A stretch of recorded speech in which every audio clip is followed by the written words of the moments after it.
Encore une fois, bonjour, les bien-aimés. Qu'il a appelé la grâce de Dieu soit avec chacun d'entre vous. Ce matin, je suis vraiment encore une fois très content de pouvoir être ici pour partager la parole de Dieu. Que la gloire soit à notre Dieu, mais aussi je remercie notre bien-aimé frère Frédéric qui m'a donné l'opportunité ce matin. Le message de ce matin, je l'ai intitulé « Ne renoncez pas ». Ne renoncez pas. Merci encore une fois notre frère Jean Panel pour la lecture aussi.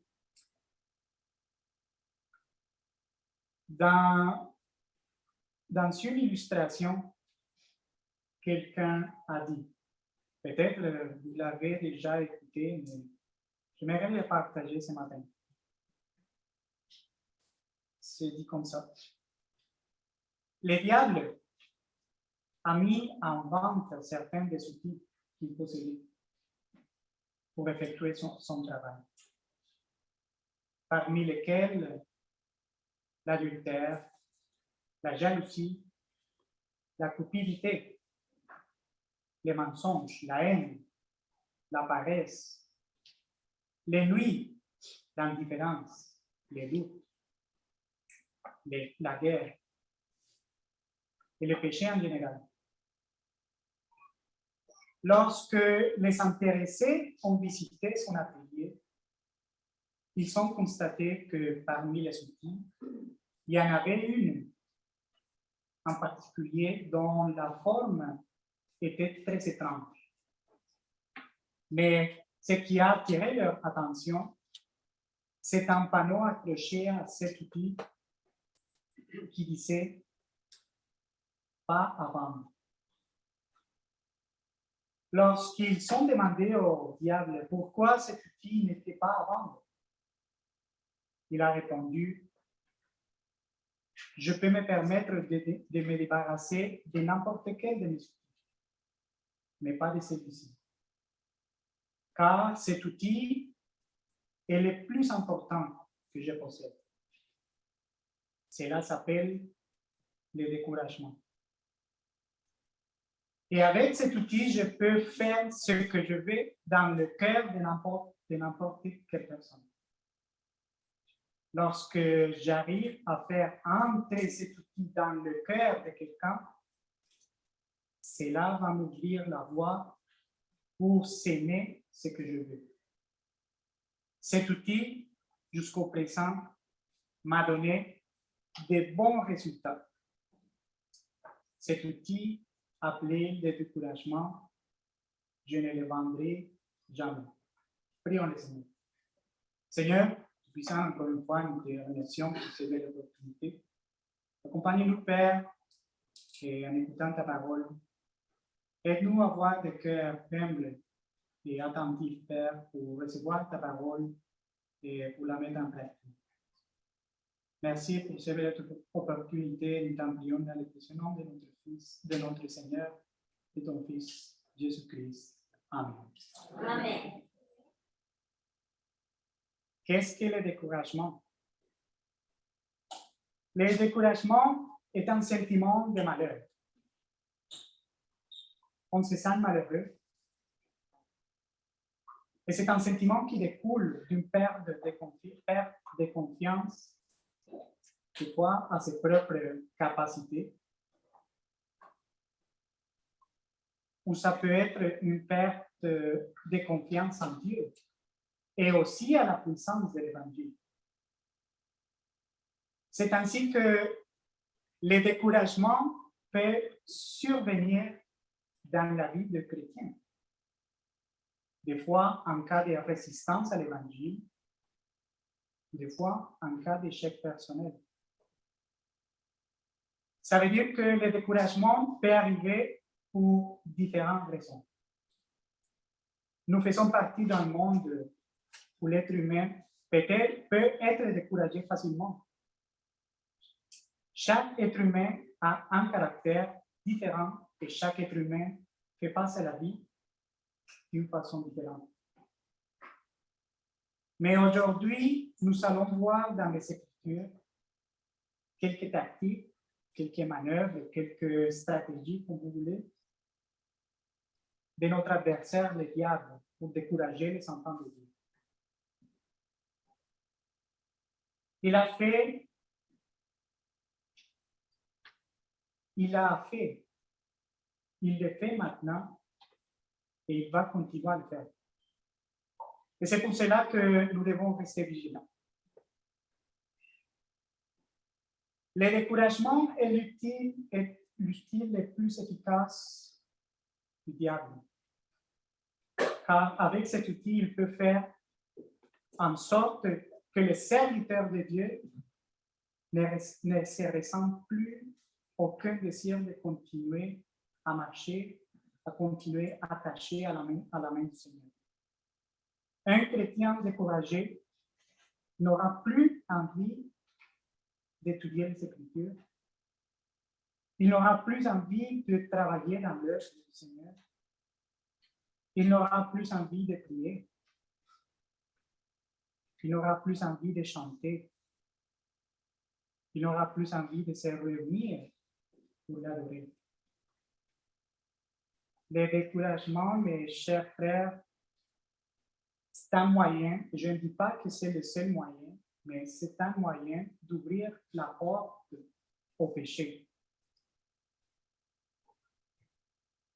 Lorsque le découragement arrive, il n'y a plus de motivation pour les choses spirituelles. Le découragement enlève la motivation de rester fidèle au Seigneur. Le découragement, c'est quelque chose qui domine beaucoup de gens dans le monde aujourd'hui.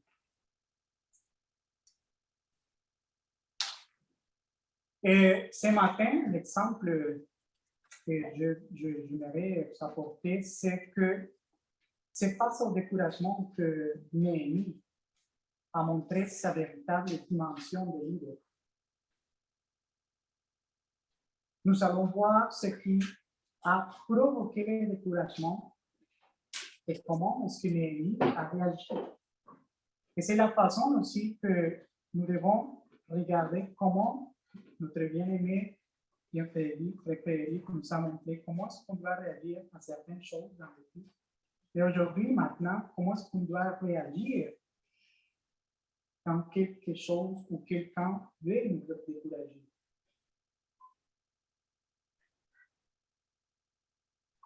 Dans l'Épître Corinthiens, 1 Corinthiens, chapitre 10, versets 11 et 12. 1 Corinthiens 10, versets 11 et 12. La parole de Dieu dit, « Ces choses leur sont arrivées pour servir d'exemple, et elles ont été écrites pour notre instruction, à nous qui sommes parvenus à la fin des siècles. Ainsi donc, que celui qui croit être debout prenne garde de tomber. » Pour mieux comprendre le passage de Néhémie,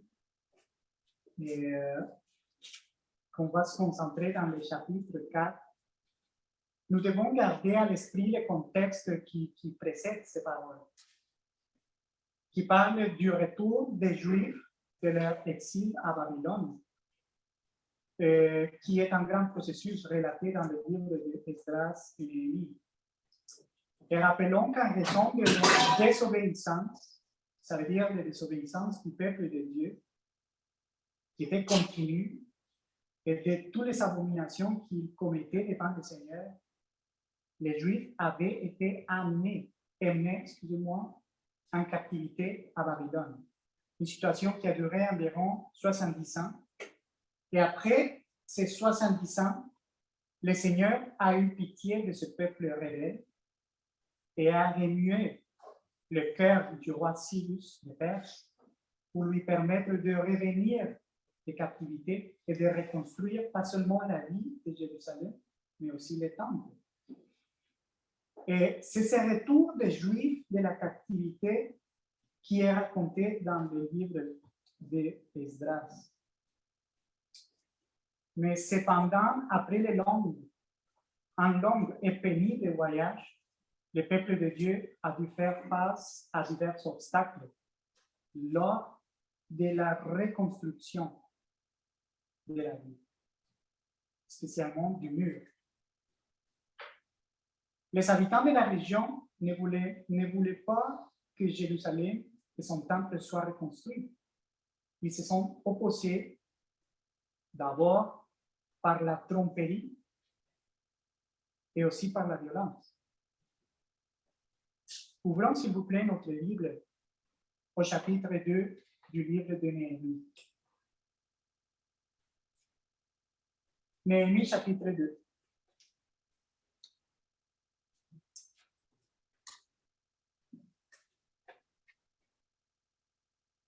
On va commencer à lire du verset 17. Néhémie 2, 17 et 18.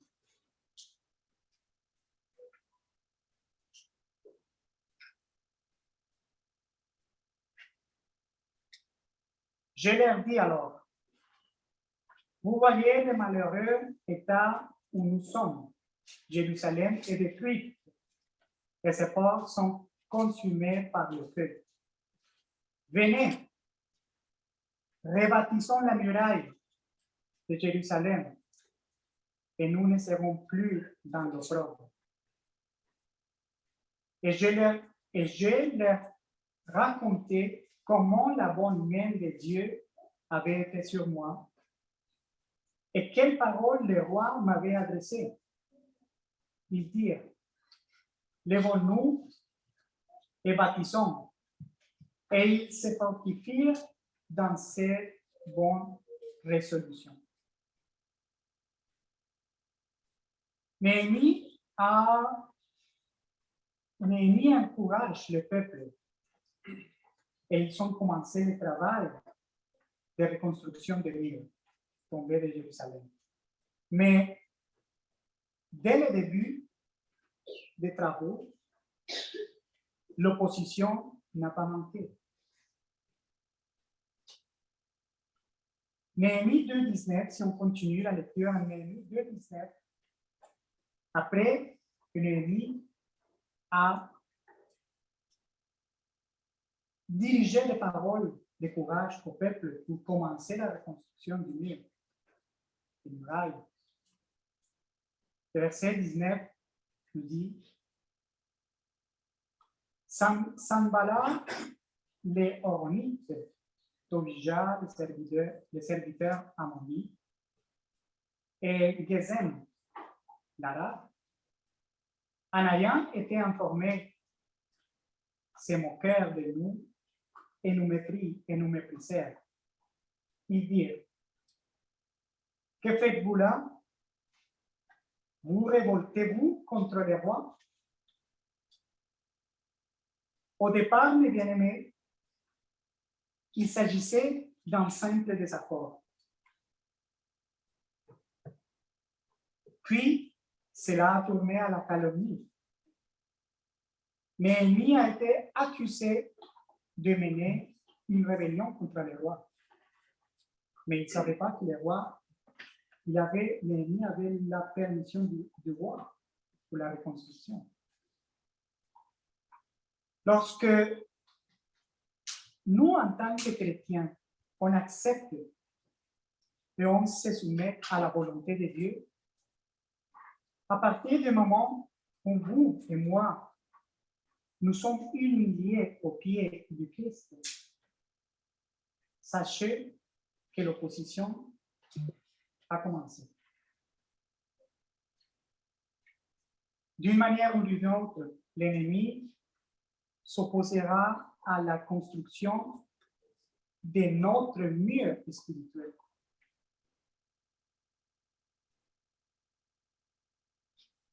En tant que chrétiens, nous devons nous préparer à tout moment de recevoir les flèches de celui qui veut voir votre âme et la mienne à l'enfer. Et ce n'est pas pour vous faire peur, les bien-aimés, mon cher invité, ou ceux qui nous suivent dans les réseaux sociaux. C'est une réalité depuis la création du monde.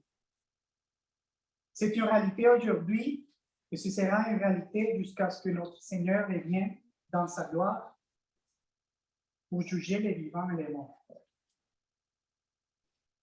Les choses, il faut les dire comme il faut. Il faut les dire clair et net. Pourquoi? Parce que le monde où nous vivons aujourd'hui lance des attaques directes au cœur des gens. Le sexe, la publicité, la pornographie, la drogue, la violence, toutes sortes d'immoralités. L'ennemi n'a pas pitié, mes bien-aimés. C'est direct au cœur, dans la radio, la télévision, au milieu de la société. C'est direct. Pourquoi est-ce qu'on ne peut pas parler la parole de Dieu comme il faut directement aux gens? Pourquoi? C'est à cause du découragement. Notre ennemi va essayer de nous décourager afin de nous empêcher de grandir dans la foi, afin de nous éloigner de la saine doctrine, afin de nous empêcher de faire la volonté de Dieu. L'objectif de nous décourager, c'est pour nous faire perdre le contact avec notre Père. Examinons-nous attentivement, examinons nos vies pour savoir si cela ne se reproduit déjà. Et je pose une question que chacun d'entre nous peut y réfléchir. Pourquoi nous sommes aujourd'hui ici ce matin? Pourquoi vous êtes assis ce matin là où vous êtes? Quelle est votre motivation? Quelles sont vos motivations pour être là?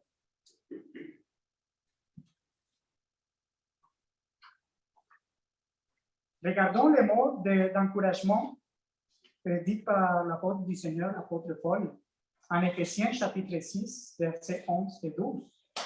Éphésiens 6, 11, 12 dit: revêtez-vous de toutes les armes de Dieu afin de pouvoir tenir ferme contre les ruses du diable, car nous n'avons pas à lutter contre la chair et le sang, mais contre les dominations, contre les autorités, contre les princes de ce monde de ténèbres, contre les esprits méchants dans les lieux célestes.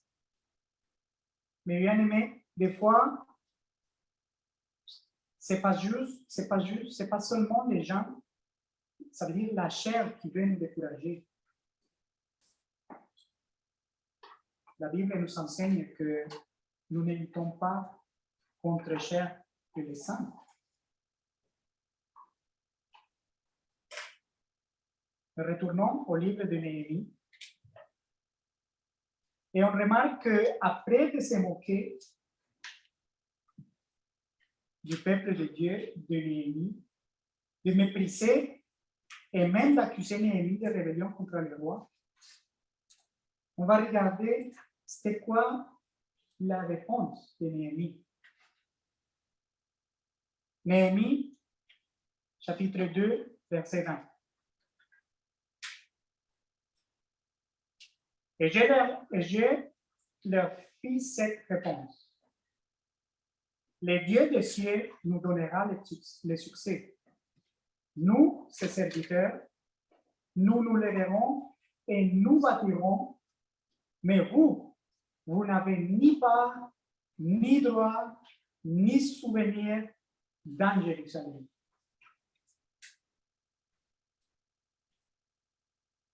C'est quoi notre réponse? face au découragement. Peu importe quel type de découragement on reçoit. Est-ce qu'on est assez énergique pour dire que le Dieu des cieux nous donnera le succès? Ou est-ce qu'on va faire confiance à nos propres forces de foi?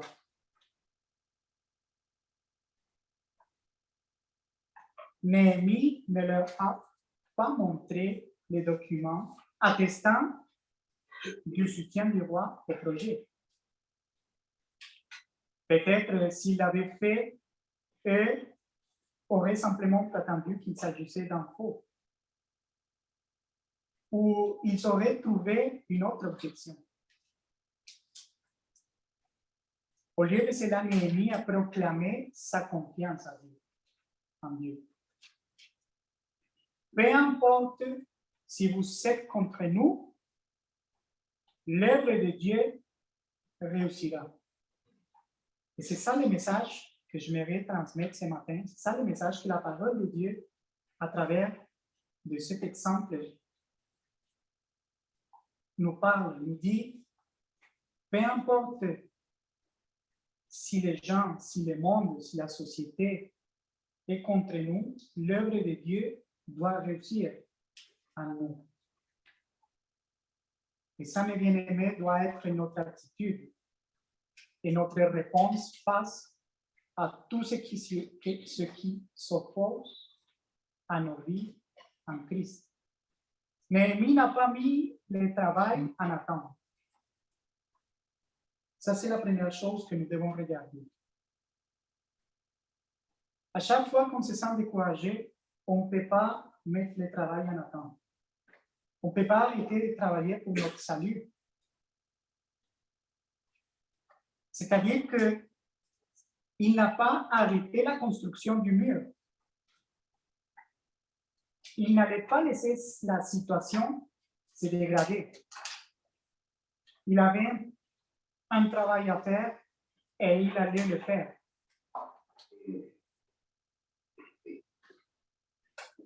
Et, chers frères, si vous permettez l'ennemi de vous faire empêcher, de vous empêcher de faire ce que vous devriez faire et que vous l'accordez toute votre attention, alors l'ennemi va gagner. Le chapitre 12 termine comme ça et le chapitre 3 de Néhémie nous parle de comment le travail de reconstruction a été distribué parmi le peuple. On ne va pas le lire. Je vous invite à lire à la maison. Maintenant, passons au chapitre 4, s'il vous plaît. Chapitre 4 du livre de Néhémie. On va commencer le verset 1 au verset 3. Néhémie 4, verset 1 au verset 3. Lorsque Sanballat apprit que nous rebâtissons la muraille, il fut en colère et très irrité. L'ennemi est très irrité aujourd'hui avec nous, mes bien-aimés. Si vous êtes ici, crois-moi qu'il est vraiment très irrité. Verset 2, il se moqua des Juifs et dit devant ses frères et devant les soldats de Samarie: À quoi travaillent ces Juifs impuissants? Le laissera-t-on faire? Sacrifieront-ils? Vont-ils achever? Redonneront-ils vie à des pierres ensevelies sous des morceaux de poussière et consumées par le feu? Verset 3, Tobija, l'ammonite, était à côté de lui et il dit: qu'il bâtit seulement, si un renard se lance, il renversera leur muraille de pierre. Le découragement, mes bien-aimés, le découragement. C'est quoi la réponse de Néhémie? Du verset 4 au verset 5, Néhémie a prié. Lorsque nous sommes la cible de moqueries et des attaques pour nous décourager, prions. Prions. Amenons nos supplications devant Dieu et d'une manière ou d'une autre, Dieu fera son œuvre. Dieu fera son œuvre. Encore une fois, nous voyons que Néhémie n'a jamais répondu par la force. Ne soyons pas tentés à répondre par la violence à ce qui nous attaque. Ici, l'objectif est de les décourager pour qu'ils ne continuent pas à travailler. Ça, c'est l'objectif. Ça, c'est l'objectif avant, et ça, c'est l'objectif aujourd'hui avec nous. Il veut nous décourager pour qu'on ne puisse pas continuer à travailler, pour qu'on ne puisse pas grandir, pour qu'on ne puisse pas construire notre mur spirituel. L'ennemi ne veut pas que nous travaillions dans l'œuvre du Seigneur. L'ennemi ne veut pas que vous et moi avancions vers l'éternité auprès de Jésus-Christ. Êtes-vous en train de travailler dans l'œuvre du Seigneur? Ne lâchez pas. Verset 7 au verset 11. Néhémie 4, verset 7 au verset 11. Après que Néhémie a prié et qu'il n'a pas répondu peut-être avec la force, avec violence, regardons ce que la parole de Dieu nous dit. Verset 7. Mais Sanballat, encore une fois, Tobija, les Arabes, les Ammonites et les Asdodiens furent très irrités en apprenant que la réparation des murs avançait et que les brèches commençaient à se fermer. L'œuvre de Dieu doit continuer à avancer, mes bien-aimés, comme le mur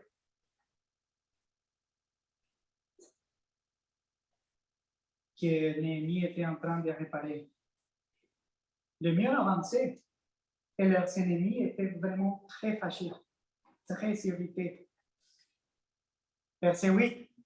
Ils se liguèrent tous ensemble pour venir attaquer Jérusalem et lui causer du dommage. Nous priâmes notre Dieu et nous établîmes une garde jour et nuit pour nous défendre contre leurs attaques. Cependant, Judas disait, les forces manquent à ceux qui portent le fardeau et les décombres sont considérables. Qu'est-ce que le peuple a dit après? Nous ne pouvons pas bâtir la muraille. Et des fois, on fait comme ça. Des fois, on se sent vraiment attaqué, on se sent vraiment découragé, on dit, on ne peut pas continuer. Verset 11.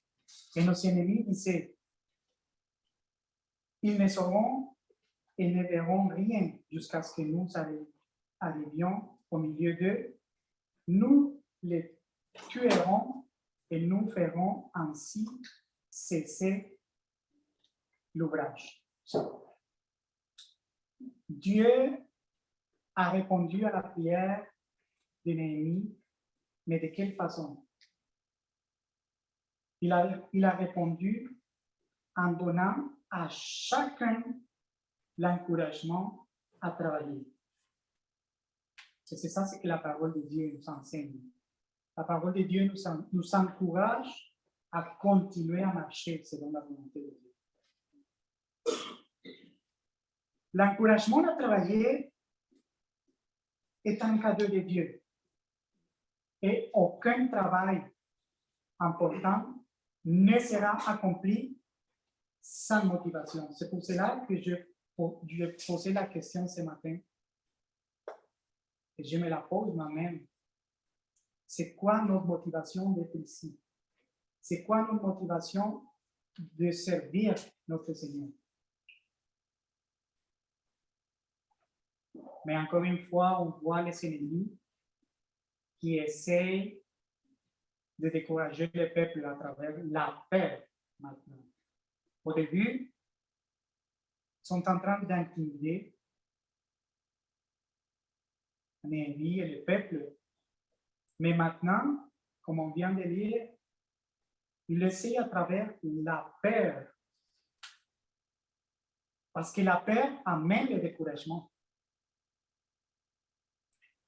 La peur d'être méprisé, soit par nos amis, soit par la famille, soit par la société. La peur de perdre un emploi. La réaction humaine normale à la peur, c'est l'abandon. Le diable utilise la même stratégie de la peur contre nous. Et à cause de la peur, des fois, on est paralysé par la menace. Et si on tombe dans ces pièges, alors la menace a fonctionné. Malheureusement, et spirituellement parlant, il y a beaucoup de chrétiens qui, à cause de la peur que l'ennemi a semée, ils ont abandonné la foi. Ils ont abandonné le Seigneur. 2 Timothée 4, 7 et 8. 2 Timothée 4, verset 7 et verset 8. J'ai combattu le bon combat, j'ai achevé la course, j'ai gardé la foi. Désormais, la couronne de justice m'est réservée. Le Seigneur, le juste juge, me le donnera dans ces jours-là. Et non seulement à moi, mais encore à tous ceux qui auront aimé son avènement. Regardons, mes bien-aimés, le verset 9 de Néhémie 4, verset 9. Et ça dit, nous priâmes notre Dieu et nous établîmes une garde jour et nuit pour nous défendre contre les attaques. Nous voyons comment le peuple savait, et nous devons savoir aussi que la prière ne signifiait pas qu'il ne devait rien faire. Il savait qu'il devait se protéger contre les attaques en utilisant des serviteurs de Dieu jusqu'à ce que le mur soit construit. Ça, c'est un exemple clair pour nous. Parfois, nous pensons que nous devons simplement adresser une prière à Dieu et qu'ici-bas, nous devons simplement croiser les bras. Et Dieu s'occupera de tout. Écoutez, ça ne sera pas forcément comme ça. C'est pas seulement de se mettre en genoux, de prier, et c'est tout. Je croise les bras et je ne fais rien.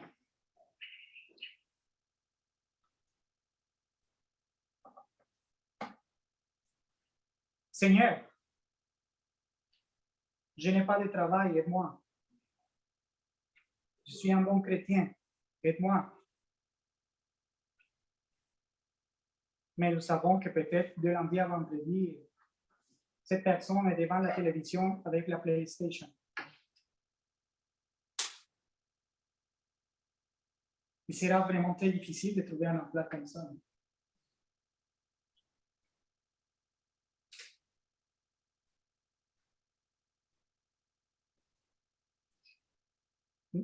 verset 13 au verset 17 de Néhémie 4.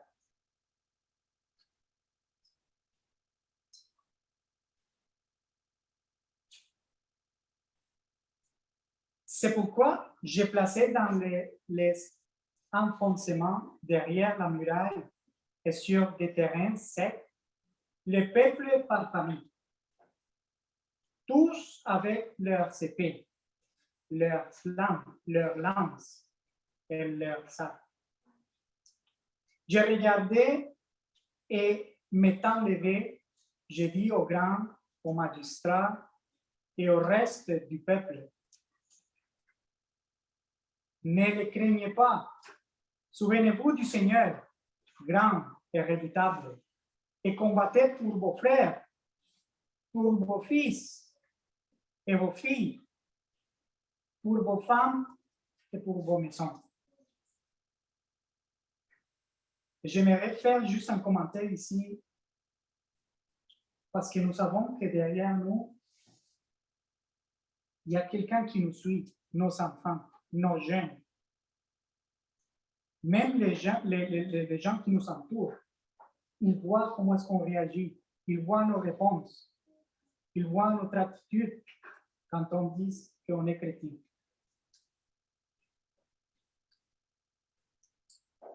Néhémie dit, combattez pour vos frères, pour vos fils et vos filles, pour vos femmes, combattez pour vos maisons. Verset 15. Lorsque nos ennemis apprirent que nous étions avertis, Dieu anéantit leur projet. Et nous retournons tous à la muraille, chacun à son ouvrage. Depuis ce jour, la moitié de mes serviteurs travaillaient et l'autre moitié était armée de lances, de boucliers, d'arcs et de cuirasses. Les chefs étaient derrière toute la maison de Juda. Ce qui bâtissait la muraille, c'est très important le verset 17. Ce qui bâtissait la muraille et ce qui portait ou chargeait les fardeaux travaillaient d'une main et tenaient une arme de l'autre. Est-ce que nous travaillons, mais en même temps, on prend l'armure que Dieu nous donne? Qu'est-ce que ça veut dire ça, mes bien-aimés, ce texte qu'on vient de lire, du verset 13 au verset 17? Ça veut dire juste une chose. Il faut passer à l'action. Il faut passer à l'action. Lorsque nous voyons qu'un domaine de notre vie chrétienne nécessite une attention particulière, il ne suffit pas de prier. Pas toujours ça va être comme ça. Il ne suffit pas de prier. J'ai bien dit, certains domaines de nos vies. Parce qu'on ne peut pas mettre les gens qui souffrent à cause d'une maladie grave. Qu'est-ce que les gens font quand ils souffrent de maladie? Ils cherchent un médecin. Et si le médecin dit il faut prendre ça, il faut prendre ces médicaments, la personne obéit. Il faut prendre les repos, la personne obéit. Et oui, il faut prier pour ça. Parce qu'on est vraiment dans ce moment, dans une situation difficile. On ne peut pas rien faire à part de prier, de supplier l'aide du Seigneur. Vous devez également établir une garde. Chacun de nous doit établir une garde, comme Néhémie l'avait fait. Mais la garde doit être établie jour et nuit. Et aussi, on doit assumer la responsabilité en tant que chrétien. sommes des responsables de nos vies spirituelles. Ce n'est pas juste prier Dieu et dire hey, Seigneur, tu connais mon cœur, aide-moi et croiser les bras comme je l'ai dit tantôt. Nous sommes responsables de notre salut. Quelqu'un a dit, nos prières ne remplacent pas nos actions, mais plutôt, elles font nos actions plus efficaces. Il faut passer à l'action. Pour terminer, mes bien-aimés, Néhémie a connu une grande victoire. Il a reconstruit les murs, il s'est battu contre ses ennemis, il a uni aussi la nation. Il a encouragé le peuple à mettre leurs yeux en Dieu. Et pour lire à la maison, si vous lisez le chapitre 9, le chapitre 10 de Néhémie, vous verrez comment tout le peuple s'est engagé à obéir la loi et à ne jamais se détourner de Dieu. Tout le peuple a marché en obéissant la loi, mais le plus important, la parole de Dieu nous enseigne, chapitre 9, chapitre 10, ils le faisaient avec joie. Ils ont confessé leurs péchés et ils se sont repentis aussi. Et ils pleuraient quand Esdras lisait la loi. Pendant 6 heures, et le peuple pleurait.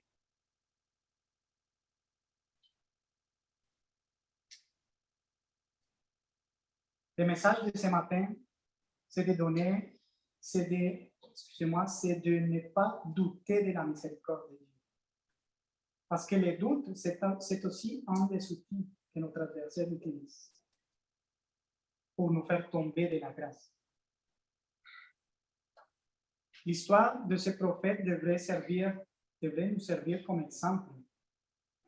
C'est sûr qu'on n'a pas lu tous les livres au complet, parce qu'il y a pas mal de choses à apprendre. On est vraiment concentré dans le découragement et comment revenir face à diverses situations. Parce que si vous lisez le chapitre 13, vous serez vraiment surpris de ce qui est arrivé. Malgré tout ce que Dieu a fait pour le peuple, vous verrez.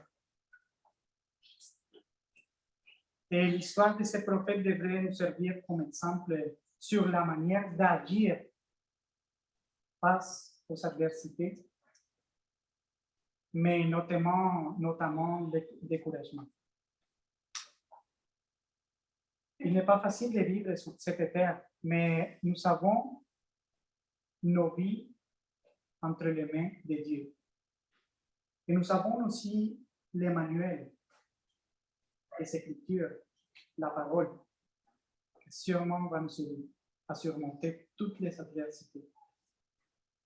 Nous avons un Dieu parfait et fidèle. Nous avons l'espoir d'aller vivre pour l'éternité dans un endroit où toutes ces adversités, où tous les ennemis, toutes les calomnies n'existent plus. Merci, mes bien-aimés, de m'avoir écouté et que Dieu vous bénisse. Amen.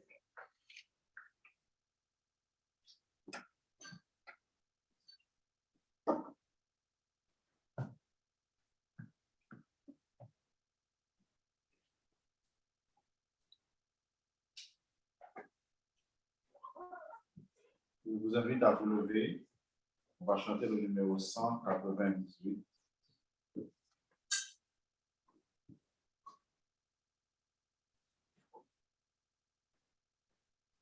198. Debout.